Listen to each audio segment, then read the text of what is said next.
आज के जो हमारे स्पीकर हैं वो एक डॉक्टर है, एमबीबीएस एमएस डॉक्टर। और एफआरसीएस इन्होंने लंदन से किया है, एलएलबी इन दिल्ली यूनिवर्सिटी, एमबीए डिग्रीज। और इसके साथ ही ये एज अ प्रिंसिपल इन्वेस्टिगेटर के तौर पे यूएसए ईएचआर एंड रिसर्च पे इन्होंने अपना जो रिसर्च है 64 कंट्रीज में प्रेजेंट किया फ्रेंड्स। और इसके अलावा सर का अगर मैं एक्सपीरियंस की बात करूं तो mental health and relationship counsellor भी रह चुके हैं, corporate business psychoanalyst and human transformation speaker भी रह चुके हैं। और इसके साथ इन्होंने बहुत सारे, ये एमबीबीएस एमएस डॉक्टर तो है लेकिन बहुत सारे ऐसे नेटवर्क कंपनी में भी इन्होंने वेलनेस के ऊपर बहुत सारे ट्रेनिंग किया है, इवन बिजनेस के ऊपर भी किस तरह से बिजनेस करना है उसके ऊपर भी इन्होंने ट्रेनिंग दिया हुआ है। और इसके साथ साथ he has been associated with international organization like GDCF, IDF, IMPA and WIMPA। तो इन सारे ऑर्गेनाइजेशन के साथ भी ये एसोसिएट रह चुके हैं। और इसके अलावा हमारे जो अ, हमारे जो राष्ट्रपति के मेडिकल पैनल है, जब जब हमारे लेट डॉक्टर अब्दुल कलाम जी थे उस टाइम पे भी सर ने वहां पे एज अ मेडिकल काउंसलर वहां पे वो रह चुके हैं almost I guess 5 years if I am not wrong sir. तो इतना बड़ा प्रोफाइल है, इससे भी और ज्यादा प्रोफाइल है सर का अगर मैं बोलने बैठूं तो उसके लिए और एक मुझे शायद 15-20 मिनट लगेंगे। तो इतना उनका एक्सपीरियंस और क्वालिफिकेशंस है। लेकिन मैं इतना जो आपको अभी मैंने इंफॉर्मेशन दिया, इतना इंफॉर्मेशन शायद काफी रहेगा समझने के लिए। तो he is not a just an ordinary person, he is an extraordinary person, and he is none other than न्यूरावेल के सीईओ डॉक्टर कैलाश दीवान सर। Sir welcome. और यहाँ पे जितने लोग भी वीडियो ऑन करके बैठे हैं मैं चाहूंगी कि आप वहां से वर्चुअल कैपिंग करें सर को और सर को यहाँ पे वेलकम करें। Sir welcome, over to you. Thank you very much and welcome welcome sir. everyone. Thank you very much for having me in this session. बड़ा अच्छा लगा एंड यस। आज आपकी एनर्जी जो है वो थोड़ा एक्स्ट्रा वॉल्यूम पे है, I can see, and that is very good, है ना। आप थैंक जब यू भी सर। आप होस्ट करती हैं आई कैन से कि आपकी एनर्जी जो है वो हमेशा मल्टीप्लाई होती मैं देख रहा हूँ एवरी टाइम, थैंक यू है सर। ना। Thank you so it sir is जी। गुड ओनली एंड बढ़िया। अब बात आती है कि साहब आप ये ट्रेनिंग करते क्यों हैं। अब कई सारे लोग नए जुड़े हैं, कुछ उन लोगों को बता दूं कि अगर आपका ये पहला ट्रेनिंग प्रोग्राम है तो थोड़ा समझ लीजिए बात को। हम मार्केट में जब जाते हैं तो कुछ क्वेश्चंस हमारे सामने आते हैं, उसमें ज्यादातर जो क्वेश्चंस होते हैं वो ये होते हैं कि साहब आपके प्रोडक्ट में केमिकल तो नहीं है। एक सवाल ये आता है, थोड़ा ध्यान से सुनिएगा। एंड अच्छा, okay, Jessica is from Jaipur. Okay madam, thank you very much for joining. तो ये सवाल आता है कि आपके प्रोडक्ट में केमिकल तो नहीं है। केमिकल से उनका मतलब होता है कोई ऐसा सब्सटेंस जो हमारी बॉडी को नुकसान तो नहीं करेगा, but in general people usually से, ये स्पेशली योगा वाले जो टीचर हैं या आयुर्वेदा के जो प्रैक्टिशनर्स वगैरह होते हैं, जो जो पीढ़ियों से इस काम को करते आ रहे हैं वो लोग, और पुराने लोग, तो उसका जवाब क्या देना है। एक तो हाँ, इसमें कोई केमिकल नहीं है, नंबर वन। नंबर टू, फिर आप उनसे ये पूछे कि कहीं आपकी बॉडी में तो केमिकल नहीं है, क्योंकि हमारी जो बॉडी है वो 90% से ज्यादा केमिकल से बनी हुई है। हम जो ये ऑक्सीजन ले रहे हैं वो भी केमिकल है, हमारी जो हड्डियां बनी हुई है जिन मिनरल्स है वो भी केमिकल है। सो इन शॉर्ट, है ना, लॉन्ग स्टोरी कट शॉर्ट, हमारी बॉडी 90% जो है वो केमिकल से बनी हुई है। तो केमिकल से परहेज करना ठीक नहीं है। केमिकल फिलहाल तो हम ये कहेंगे केमिकल नहीं है, बट जब आप आयरन का कैप्सूल खाते हैं तो आप केमिकल खा रहे होते हैं। जब आप कैल्शियम की टेबलेट लेते हैं तो आप केमिकल खा रहे होते हैं, है ना। आप जब भी जिंक की टेबलेट खा रहे होते हैं तो आप केमिकल खा रहे होते हैं। तो केमिकल तो है, आपके खाने में भी केमिकल है, हमारी बॉडी में भी केमिकल है, we inhale chemical, we exhale chemical. तो केमिकल तो हमारी बॉडी में, तो पहला तो सवाल ये आ गया कि इसमें केमिकल तो नहीं है। तो बड़े प्रेम से आपको ये जवाब देना है कि हमारे इस प्रोडक्ट में तो केमिकल नहीं है, बट हमारी बॉडी में केमिकल है। हमारी बॉडी 90% से ज्यादा केमिकल से बनी हुई, पहला। दूसरा, क्या ये प्रोडक्ट नेचुरल है। तो इस बात का ध्यान रखा जाए कि नेचुरल तो सांप का जहर भी होता है। तो इसका ये मतलब नहीं है कि सांप का जहर हमारी बॉडी के लिए अच्छा है। अच्छा, आपको एक और बात बता दूं, है ना, ऑफ्लोटॉक्सिन जो है वो भी नेचुरल है ना। संखिया जो होता है ना, कॉपर सल्फेट, वो भी नेचुरल है ना, लेकिन पॉइजन है। टोबैको जो है वो भी नेचुरल है। अफीम जो है वो भी नेचुरल है। तो इस कोई भी चीज जो नेचुरल है वो हमारी बॉडी के लिए अच्छी है, ये कहीं इस्टेब्लिश नहीं करता है। तो इन लड़ना नहीं है, ऐसा नहीं पता लगा कि आपने जाके किसी की गर्दन पकड़ ली, बोले हमारे डॉक्टर साहब बता रहे थे कि नेचुरल का मतलब ये नहीं होता, है ना। तो बड़े प्यार से समझाना है कि सर नेचुरल ही है, पहली बात तो। दूसरी बात ये है कि हर नेचुरल चीज जो है वो फायदा करती है, ऐसा जरूरी नहीं है। तो ये मैं आप लोगों के लिए बता रहा हूँ ताकि आपके एक बार ये स्टोरी आपके उसमें जब लेयरिंग हो जाएगी तो फिर आप अच्छे से कम्युनिकेट कर पाएंगे लोगों के साथ। तीसरा सवाल, आपके इस प्रोडक्ट में स्टेरॉइड तो नहीं है? और मैं जब लोगों से ये कहता हूं हाँ हमारे इस प्रोडक्ट में स्टेरॉइड है ना, अब तो औलख सर भी बोलते होंगे, है ना, जगबीर सिंह जी बोलते होंगे, दिलबाग सिंह जी बोलते होंगे, है ना, गिरीश खन्ना साहब बोलते होंगे, जिन्होंने मेरी पुरानी ट्रेनिंग्स अटेंड करी हुई है। तो ऐसे हालात में तो फिर लोग कानों के हाथ लगा लेते होंगे, तोबा तोबा तोबा, हम तो स्टेरॉइड नहीं खाएंगे, है ना। तो ट्रेनिंग में मैंने बताया था स्टेरॉइड विटामिन डी अपने आप में हार्मोन भी है, विटामिन डी अपने आप में विटामिन भी है, विटामिन डी अपने आप में स्टेरॉइड भी है। ये नेचुरल स्टेरॉइड है और हमारी बॉडी स्टेरॉइड्स बनाती है। लेकिन स्टेरॉइड का गलत इस्तेमाल जो है वो बॉडी को नुकसान करता है। तो क्या कहेंगे, ये नेचुरल स्टेरॉइड है, लेकिन ये फुल स्टेरॉइड नहीं है, ये ब्रोकन स्टेरॉइड है, इसलिए इसको सीको स्टेरॉइड बोलते हैं, है ना। तो ये भी आप बता दें। अच्छा, स्टेरॉइड हमारी बॉडी में क्या काम करता है? स्टेरॉइड हमारी बॉडी में ब्रेन इडिमा में, अस्थमा वगैरह जो है उसमें काम करता है। कैंसर प्रिवेंशन के लिए स्टेरॉइड काम करता है। बिना स्टेरॉइड के कैंसर कैंसर प्रिवेंशन नहीं हो सकता है। कैंसर ट्रीटमेंट में काम आता है, एडिमा में, अस्थमा में, है ना। बहुत ज्यादा अगर कहीं एग्रीवेटेड हो गया है आपका इम्यून सिस्टम तो उसको रोकने में स्टेरॉइड काम करता है। बट इसका मतलब ये नहीं है कि कॉर्टिको स्टेरॉइड आप बाहर से इंजेक्ट कर लें, वो खराब होता है। ये तो चूंकि विटामिन डी है और अपने आप में स्टेरॉइड है तो this is good for body. तीसरी बात आती है कि साहब ये, चौथी बात ये आती है कि हम ये वेजिटेरियन है या नॉन वेजिटेरियन है, दैट इज वैलिड क्वेश्चन। कुछ ऐसे लोग हैं जो नॉन वेज नहीं खाते हैं, उन लोगों के लिए बता दूं कि ये वेजिटेरियन प्रोडक्ट है, इसमें कुछ भी नॉन वेज नहीं है।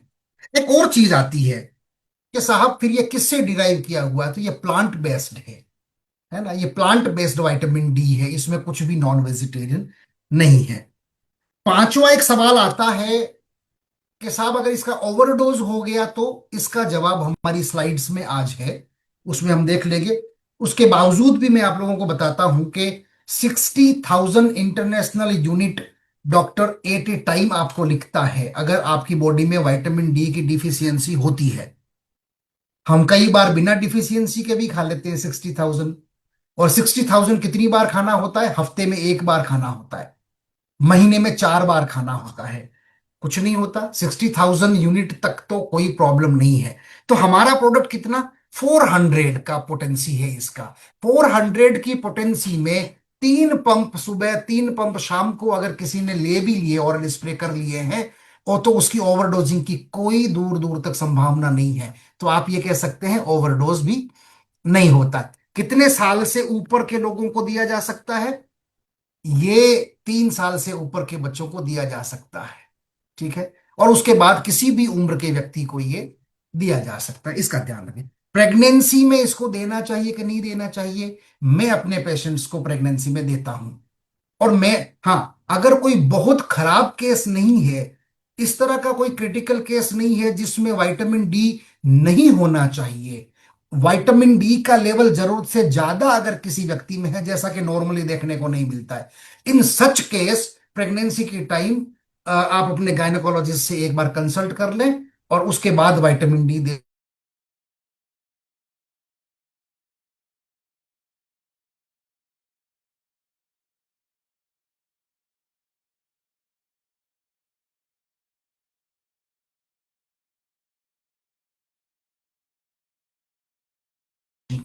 नहीं लेना चाहिए। ऐसा कोई पेशेंट जिसको जिसमें विटामिन डी जरूरत से ज्यादा हाई है, उनको नहीं लेना चाहिए। है ना, मेरा मेरा कनेक्शन स्टेब्लिश्ड है? आप लोगों को आवाज आ रही है मेरी? ऐसा करके बता दे अगर आ रही है तो। Okay, good, thank you. हाँ जी। फिर आता है साहब कि इसका मैकेनिज्म ऑफ एक्शन क्या है, ये किस तरीके से काम करता है। हम बात करेंगे आज स्लाइड में मैकेनिज्म ऑफ एक्शन क्या है। फिर एक सवाल आता है कि साहब ये तो धूप से अपने आप बनता है। एक साहब मिले थे मुझे और उन्होंने मुझसे कहा कि डॉक्टर साहब ये तो हम 20 मिनट अगर धूप में बैठ जाएंगे तो ये तो हमारी बॉडी अपने आप बना लेती है, तो फिर इसका सप्लीमेंटेशन क्यों। मैंने स्पेशली इसके लिए 2 स्लाइड बनाई है आज, उसका जवाब देने के लिए कि क्यों सप्लीमेंटेशन जरूरी है, और अगर हम सप्लीमेंटेशन नहीं लेते हैं तो क्या हमारी बॉडी विटामिन डी सनलाइट से, सन एक्सपोजर से बनाती है कि नहीं बनाती है। उसका जवाब भी हमने इसमें दिया है। एंड एक और क्वेश्चन आता है कि why this combination vitamin D के साथ में। अच्छा, ये विटामिन डी 2 क्यों नहीं है? मार्केट में तो डी 2 भी मिलता है, वो क्यों नहीं है? फिर एक सवाल ये भी आता है। अच्छा, आप लोग सवाल लिख रहे हैं कि नहीं लिख रहे हैं? अगर नहीं लिख रहे हैं तो अगली बार में मैं इसको फिर रिपीट कर दूंगा, लेकिन थोड़ा समझ लेना इसको ध्यान से। कैसा विटामिन डी 2 क्यों नहीं? फिर सवाल ये आता है कि इसके साथ में विटामिन K27 क्यों है? K2 का भी कई तरह के K2 में भी जो है MK7 है, MK4 है, तो MK7 ही क्यों? इसका भी जवाब हम अभी आज के स्लाइड में देख लेंगे। फिर आता है एक क्वेश्चन के साथ, ओरल स्प्रे क्यों? ये कहाँ आप ओरल स्प्रे लेकर के बैठ गए? मुझे किसी ने पूछा था, I don't remember, that fellow was from probably MP। One guy who called me up and he asked me कि सर ये ओरल स्प्रे क्यों, टेबलेट क्यों नहीं? उसका जवाब भी आज के स्लाइड्स में हम बात करेंगे उसके ऊपर। देन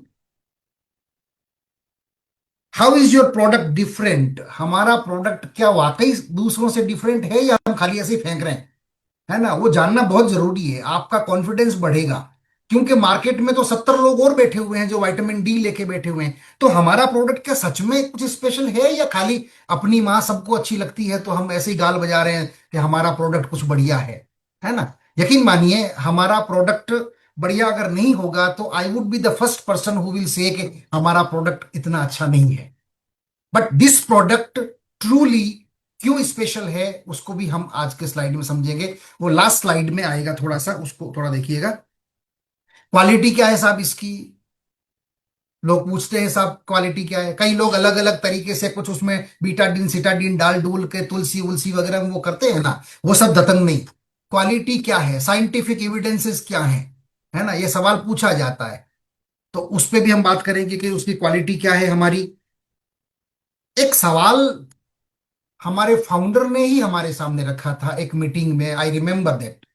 प्रियंका मैडम ने मुझसे पूछा था कि सर ये बताइए कि हमारा प्रोडक्ट कॉस्टली क्यों है, हमारा प्रोडक्ट एक्सपेंसिव क्यों है। मैं पहली बार देख रहा हूं कि कंपनी की मालकिन ने CEO से यह सवाल पूछा हो कि हमारा प्रोडक्ट एक्सपेंसिव क्यों है ना। उसका जवाब भी हम देंगे कि हमारा प्रोडक्ट एक्सपेंसिव है भी या नहीं है। ठीक है, ये क्वेश्चन आंसर्स हमारे खत्म हो गए। Now we are heading to the slides. अब आप लोगों की इजाजत हो तो हम शुरू कर दें। और मैं आपको एक बात और बता दूं, मोस्ट इथिकल वे में जाना है, साइंटिफिक टेम्परामेंट के साथ जाना है। मार्केट में कोई भी बंदा हमारी कॉलर पकड़ के ये नहीं कह सके कि आप साइंटिफिक बात नहीं करते हैं, वैज्ञानिक आधार क्या है ना।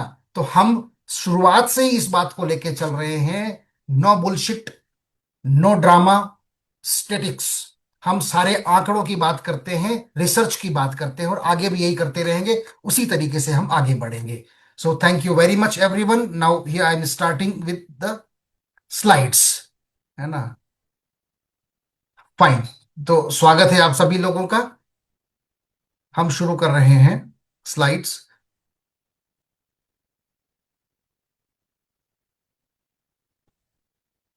हाँ जी, आप सब लोगों को दिखाई दे रहा है? स्लाइड्स विजिबल है, एक बार मुझे बताइए जी प्रियंका सर। मैडम। जी sir. Alright, fine. So Neuravel education programme में आप सभी लोगों का स्वागत है। हम्म,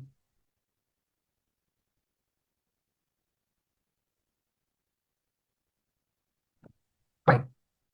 तो एक तो क्वेश्चन सबसे पहले ये आता है कि विटामिन डी क्यों, है ना। ये सवाल अक्सर मुझे देखने को मिलता है। बहुत सारे लोग मुझसे पूछते हैं कि सर कुछ ऐसे बोतल वोटल में, 1 लीटर की बोतल में कुछ तो भी सामान लेके आते, उसको फिर 2 ढक्कन हम डाल के ग्लास में और लोगों को पिलाते, है ना। कुछ उस तरीके का क्यों नहीं लेके आए। बहुत सारी कंपनियां हैं जो 28, 30, 40 हर्ब्स, 52 हर्ब्स वाली कोई एक औषधि बना करके देते हैं और अ, उसका कॉम्बिनेशन सर्व कर रहे हैं। आप ये कहाँ विटामिन डी लेके बैठे हुए हैं। Vitamin D is frequently available over the counter, why you are selling vitamin D to those.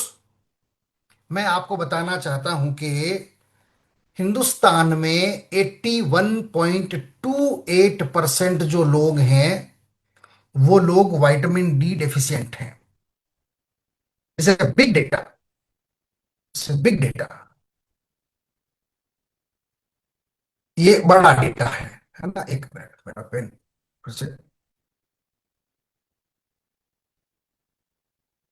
ये आज तो पेन मेरा जल्दी से काम करना बंद हो गया। नॉर्मली तो ऐसा नहीं होता है।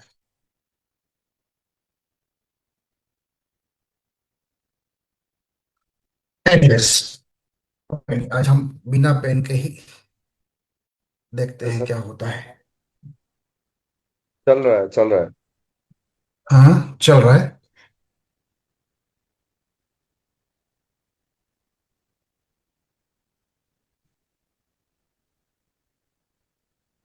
हाँ जी।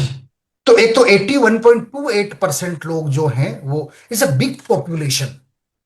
अब देखिए 100% में से 81.28%, 1.4 मिलियन टेस्टेड लोगों में इतना बड़ा आंकड़ा निकल करके आता है जिन लोगों में विटामिन डी की डेफिशिएंसी है। अभी ये क्या हो गया। Okay, fine. ओहो, ठीक है। हाँ जी, रीजनल वेरिएशन को देख लेते हैं। तो 51.6% जो लोग हैं ये साउथ इंडिया से हैं। इतने सारे लोग साउथ इंडिया में विटामिन डी डिफिशियंट हैं। 48.1% सेंट्रल इंडिया में है, 44.9% नॉर्थ इंडिया में है, 42.9% वेस्ट इंडिया में है और 36.9% नॉर्थ ईस्ट में है। जहां अरुणाचल से सूरज निकलता है, सबसे पहले सूरज अरुणाचल में उगता है, वहां के लोगों में भी 36.9% विटामिन डी डिफिशियंसी देखने को मिलती है। हाई डेमोग्राफिक रिस्क को देखें अगर, तो 25 साल से कम लोगों में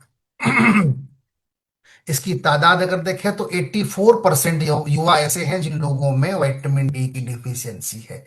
25 साल से 40 साल के बीच के लड़कों को या जवानों को अगर देखें तो 81% लोग ऐसे हैं जिनमें विटामिन डी की कमी है। तो सबसे बड़ा मार्केट और सबसे ज्यादा जरूरत अगर किसी चीज की हिंदुस्तान में है तो विटामिन डी की है सबसे पहले तो। ठीक है। 63% वुमेन जो है वो विटामिन डी की डिफिशियंसी से ग्रसित हैं और 56% जो है वो पुरुष हैं जो विटामिन डी की कमी से जूझ रहे हैं। अब बात आई थी, एक क्वेश्चन हमसे पूछा गया था कि साहब जब ये डायरी